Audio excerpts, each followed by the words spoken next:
ચેતવણી આપીને કે આગામી સમયમાં ભારતની અંદર 87% લોકો કેન્સરગ્રસ્ત હશે. 87%નો અર્થ એવો ન થાય કે ગામડે ગામડે કેન્સર હશે, શેરીએ કેન્સર હશે કે ઘરે ઘરે કેન્સર હશે. આવો અર્થ ન થાય. 87%નો અર્થ એવો થાય કે ઘરમાં જો 5 વ્યક્તિ હોય તો 4.5 વ્યક્તિને કેન્સર થશે. અને આ કેન્સર છે એની નાતજાત જોતું નથી, કોઈ પણને થાય. એમાં આ જ્ઞાતિના છે એ ન થાય, આ જ્ઞાતિના છે એવું નહીં, બરાબર.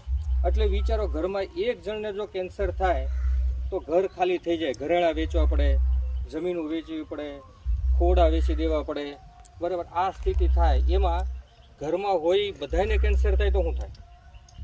એણે એવું કીધું છે કે કોરોનાની બીજી લહેરમાં જે રીતે ખટખટ માણસો મરતા હતા અને સ્મશાનમાં લાઈન હતી, આવી પરિસ્થિતિ પેદા થાય એવી સંભાવના છે, એવી ભારત સરકારને ચેતવણી આપી દીધી છે. આનું મુખ્ય કારણ શું છે?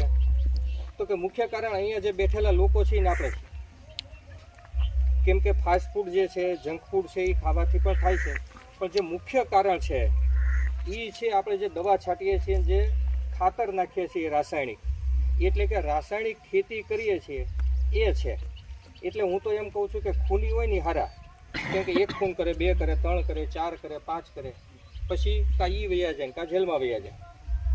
પણ અહીંયા બેઠેલા આપણે જેટલા ખૂન કરીએ છીએ એટલું કોઈ નથી કરતું. જેટલા લોકોને કેન્સર થાય છે ને જવાબદાર આપણે અહીંયા બેઠેલા બધા જ છીએ. હું બાદ છું એવું નથી, બધા જ આપણે બેઠેલા બધા જ છે એ કેન્સર પેદા કરવાનું મશીન આપણે લઈને બેઠા છીએ.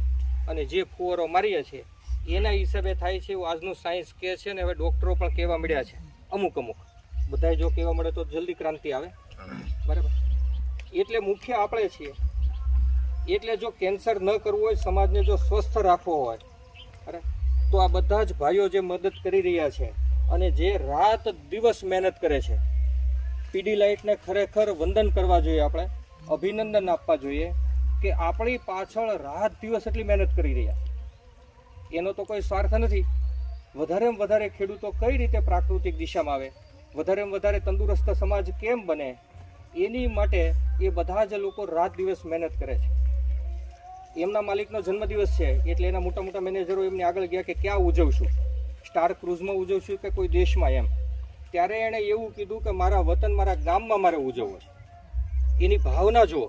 આ ભાવનાના હિસાબે પીડીલાઇટ સંસ્થા જે છે એ એટલું બધું સારું કામ કરી રહી છે. પણ આપણે દરેક પ્રશ્નો જે છે એનું સમાધાન જે છે એ પ્રાકૃતિક ખેતીની અંદર છે.